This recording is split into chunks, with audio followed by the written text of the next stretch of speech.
அஸ்ஸலாமு அலைக்கும் வரஹ்மத்துல்லாஹி வபரகாத்துஹ்.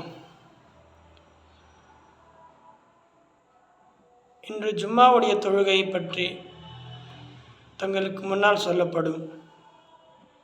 ஜும்மாவுடைய தொழுகை மிகவும் அவசியமாக இருக்கிறது.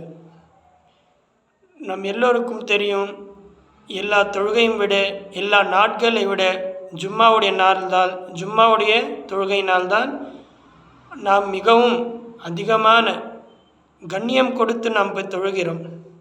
ஏனென்றால் அல்லாஹு தபாரக் தஆலா ஜும்மாவுடைய நாளில் அப்படி சிறப்பை வைத்திருக்கிறான்.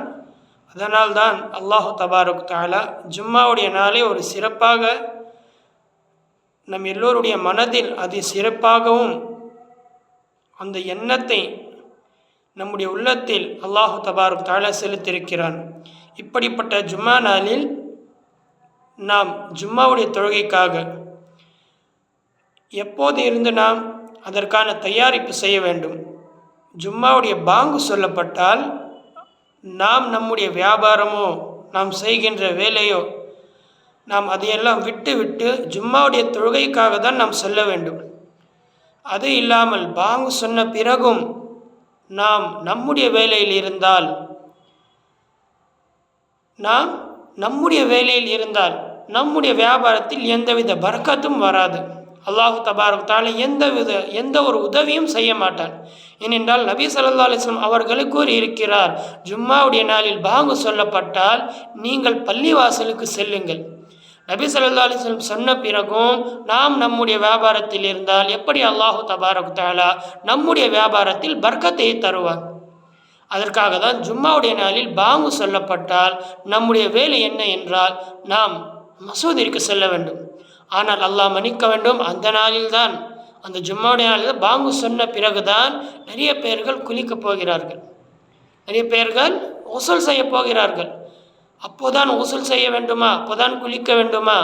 இல்லை, பாங்கிற்கு முன்னால், அதாவது 12:30 மணிக்கு பாங்கு சொல்கிறார் என்றால் நாம் 12க்கே நாம் என்ன செய்ய வேண்டும், அதற்கான தயாரிப்பை நாம் செய்ய வேண்டும். அதை விட்டு ஜும்மாவுடைய நாளில் 12:30 மணிக்கு பாங்கு சொன்ன பிறகு நாம் குளிக்க செல்லக்கூடாது. அதற்கு முன்னதாகவே நாம் தயாரிப்பை செய்ய வேண்டும். அதற்கு முன்னதாகவே நாம் தயாராக இருக்க வேண்டும்.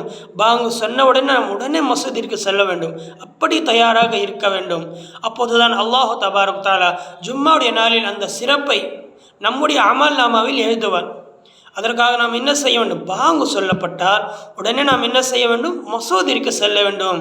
நம்முடைய வேலைகளை அனைத்தையும் ஜும்மாவுடைய நாளில் அதற்கான தர்த்தீபை செய்ய வேண்டும். அதற்கான எப்படி எந்த நேரம் என்று அதற்கான நேரம் ஒரு டைம் டேபிள்ஸ் போட்டு அந்த நேரத்தில் நாம் வேலையை செய்து முன்ன பின்னதாக செய்து ஜும்மாவுடைய நாளில் பாங்கு சொன்ன உடனே நாம் மசூதிற்கு செல்ல வேண்டும்.